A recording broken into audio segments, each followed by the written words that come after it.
En la mente colectiva tenemos muy arraigado la creencia de que los creadores, véase escritores, directores, guionistas, showrunners, etc., son seres cuya mente creativa está por arriba del humano promedio y comprometidos con el valor artístico por sobre todas las cosas, y bajo este concepto se nos suele olvidar que estos sujetos no son seres perfectos, porque si lo fueran serían los suscriptores del canal.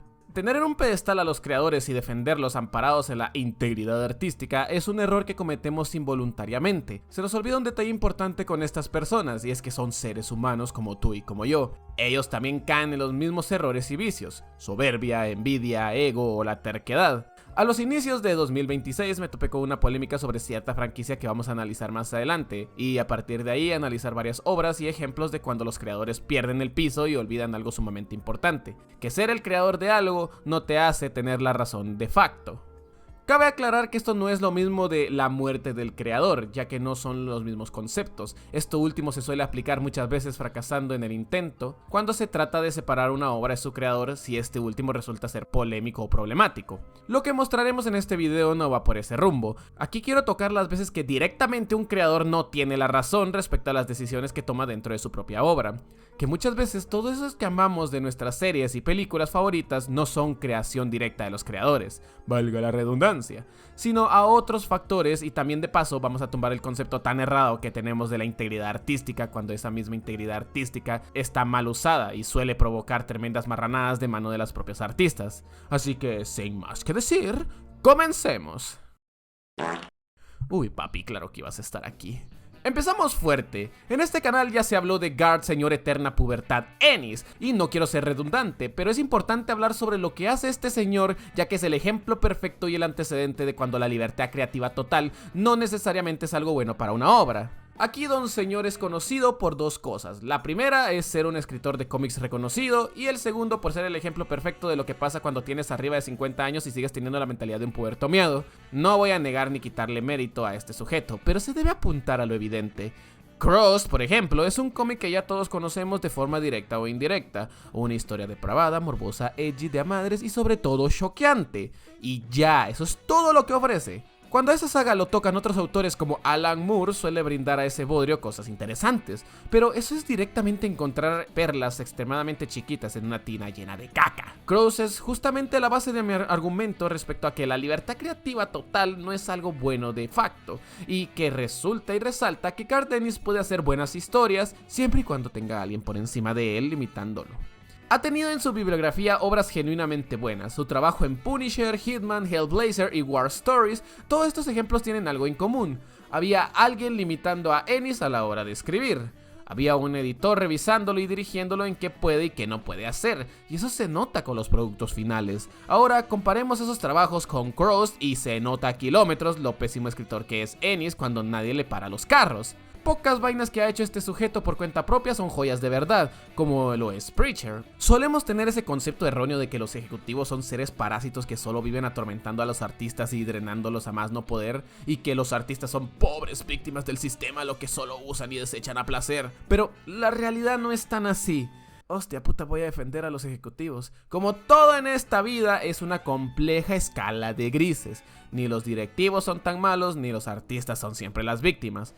Creo que fue Ernest Hemingway el que dijo una vez: ellos, Hollywood, quieren de mi historia y yo quiero de ellos dinero. Yo les aviento un libro, ellos me avientan dinero. Es una confesión demasiado honesta a sí mismo, y que además da paso a este segundo ejemplo.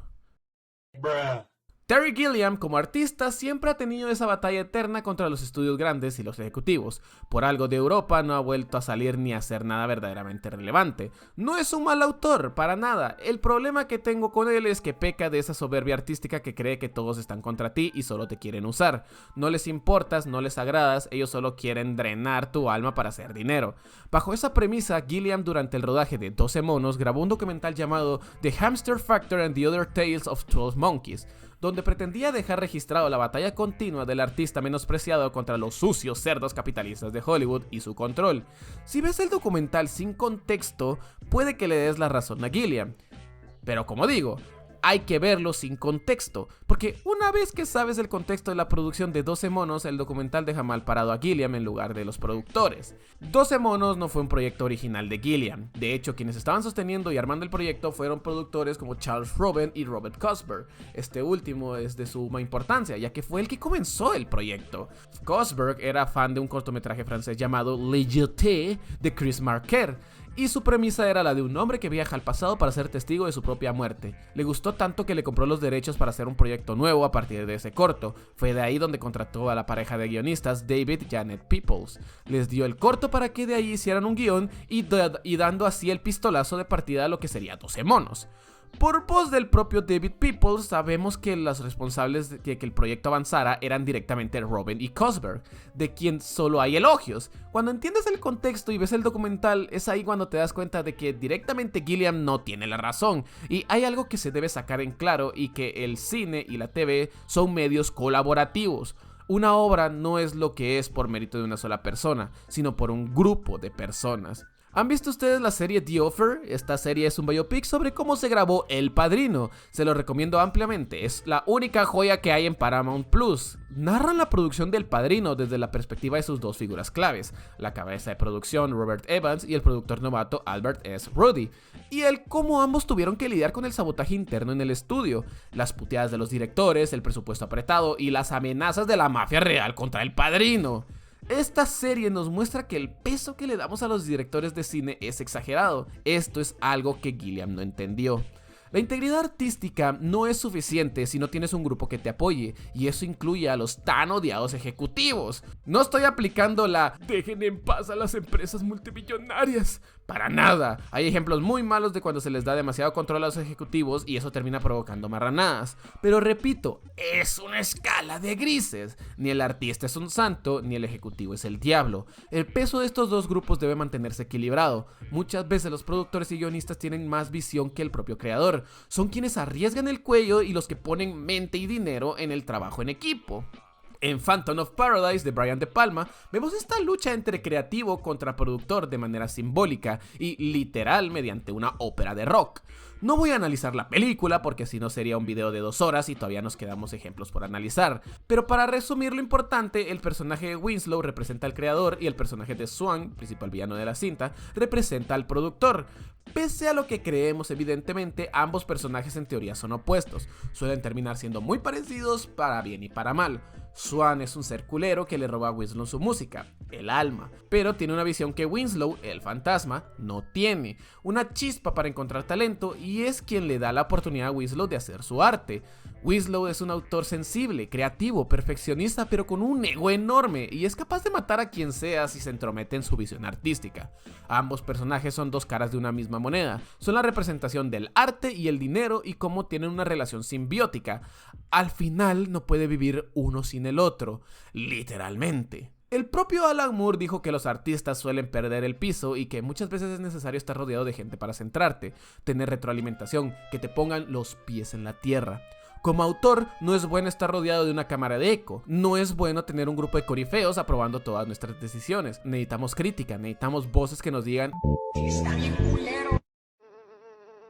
El plato fuerte de este video, damas y caballeros, la razón por la que comenzamos este análisis es justamente una de las franquicias insignias de Nickelodeon de mediados de finales de los 2000, La Leyenda de Aang.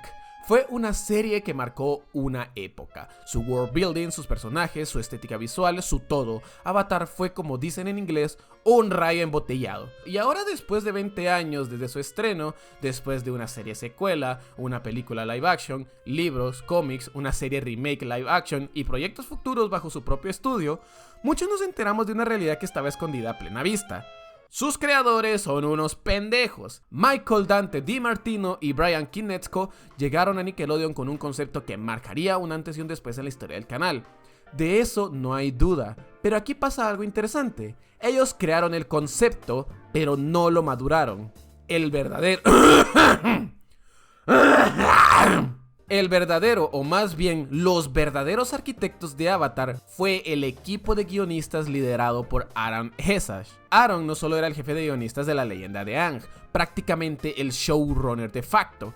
DiMartino y Kitetsuko tenían una visión completamente contraria a Aaron en cuanto al rumbo de la serie, haciendo el ambiente dentro de la producción de Avatar prácticamente ver quién meaba más fuerte. Hay muchas anécdotas, pero me limitaré a contar dos en específico para darle más énfasis a los problemas que surgieron después de la serie. Una de las principales discrepancias entre Malcolm, Brian y Aaron fue que estos dos querían forzar un triángulo amoroso entre Aang y Katara, metiendo a un maestro tierra varón para que hiciera de mal tercio. No iba a ser fundamental en el desarrollo de Aang como personaje, su función solo iba a ser el tercer poste del triángulo amoroso. Aaron se negó rotundamente a esa imposición considerando que eso no beneficiaba en nada a la historia, creando en su lugar a quien sin duda es uno de los mejores personajes y más complejos de toda la serie, Toph. La siguiente anécdota es el episodio de la tercera temporada titulado Ember Island Players. En ese episodio el equipo de Aang va de incógnito a ver una obra de teatro inspirada en sus aventuras, misma obra que cae más en la farsa que en la adulación. Este episodio es curioso ya que en síntesis era Aaron y el equipo de guionistas haciendo guasa de las ideas de Kitetsuko y DiMartino. Básicamente los guionistas agarraron las ideas descartadas de los creadores de la serie y la ridiculizaron en un tono de autoparodia. Toph como el maestro, tierra varón y mamado, el triángulo amoroso nada que verino y la exageración general de la obra. Todo eso no era por los jajas, era un chingaquedito de los guionistas haciéndole a sus creadores.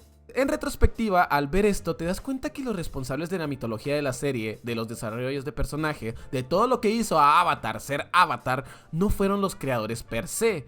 Fueron los 35 cabrones y cabronas que fungieron como guionistas. Fueron quienes tomaron decisiones incisivas para que la serie, a contraposición de DiMartino y Kitetsuko, quienes querían hacer algo completamente distinto a lo que terminó siendo la leyenda de Aang. Son solo el ejemplo de mamá es la que cría, no la que dio a luz. La actitud que ha tenido DiMartino y Kitetsuko respecto a la franquicia es la de pinche bocina es mía la verga y mis huevotes a la verga. Muchas de las malas decisiones que se han tomado respecto a Avatar han sido directamente responsabilidad de ellos bajo el tema de no contamos la misma historia dos veces. Y a las pruebas me remito. Muchos en su momento le tiramos cagada al señor M. Night Shyamalan por el cerote que fue la adaptación live action allá por el lejano 2010. Todos lo saltamos a la yugular bajo la creencia de que fue él quien no respetó la historia, que es el culpable del total fracaso de la película cuando, oh sorpresa, muchas de las decisiones cuestionables de la película fueron responsabilidad directa de Brian y Michael para alejarse de lo que hicieron originalmente. Luego tenemos el caso de Leyenda de Korra, serie donde Aaron Hessas no participó, y aquí es donde se nota que realmente los creadores no querían continuar. En el resto de temporadas, Michael y Brian hicieron todo eso que Aaron y el equipo original evitaron en la Leyenda de Aang. Por poner un ejemplo rápido, el cómo la Leyenda de Korra se permitieron meter dos triángulos amorosos que no llegaron a nada más porque podían, junto a otras decisiones mucho más criticables que directamente dinamitaban todo lo que el equipo original había planeado, ya que aquí no había nadie para hacerle contrapeso en la toma de decisiones.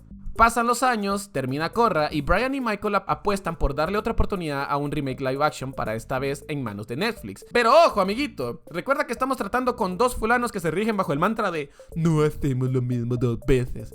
Querían volver a hacer lo que hicieron en 2010 y reescribir la historia desde cero, borrando todo lo que hizo Avatar ser Avatar. Pero, a diferencia de Shyamalan, Netflix, nada tonto, les paró en seco y no dejó que Michael y Brian se salieran con la suya, teniendo presente que el éxito de la adaptación recaía en qué tan fiel iba a ser respecto al material base. El fantasma de la película de 2010 estaba presente como ejemplo de lo que se debía evitar, y cual Miguel Marín en la portería del Cruz Azul de los 70... No mames. ¿Qué son esas referencias? Netflix evitó una completa catástrofe. Por eso tanto DiMartino como Kitetsuko se separaron de Netflix bajo la excusa de diferencias creativas, haciendo que la empresa pusiera la serie en las manos de alguien ajeno a Michael y Brian para fungir como showrunner, relegando a los creadores de Avatar a ser meramente consultores. Actualmente, Michael y Brian fundaron Avatar Studio como una subsidiaria de Paramount, gozando de libertad creativa y el control total sobre el universo de las Cuatro Naciones. ¿Y qué han hecho? Prácticamente nada.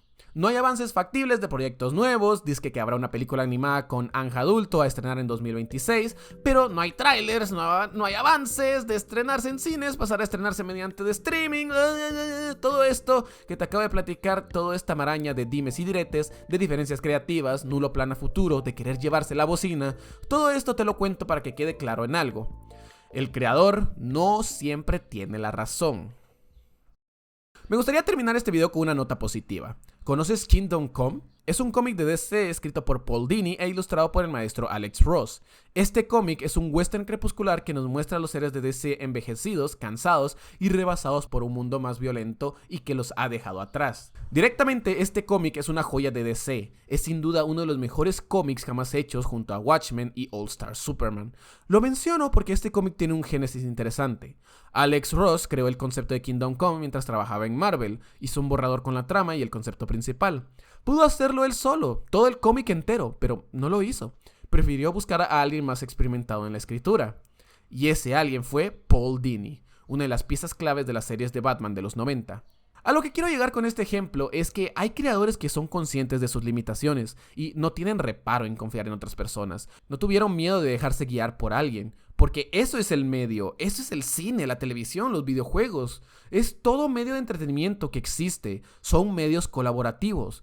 Todos aportan su granito de arena, todos aportan sangre, sudor y lágrimas para que un proyecto salga adelante. Al darle todo el mérito a una sola persona, véase directores o creadores, a mis ojos es invisibilizar a los equipos de guionistas y productores detrás de la obra. Mismo grupo que a veces suele tener una visión mucho mejor que los creadores o que llegan a ser los verdaderos pilares de todo aquello que le dan identidad a una serie, película u obra en general. Termino este texto con un consejo para todos esos jóvenes creadores que están allá afuera. Rodéate de gente que sepa más que tú. No tengas miedo a las críticas. No te rodees de corifeos que te aplaudan todo lo que haces. No confíes en tu propio entendimiento, porque recuerda, el creador no tiene siempre la razón.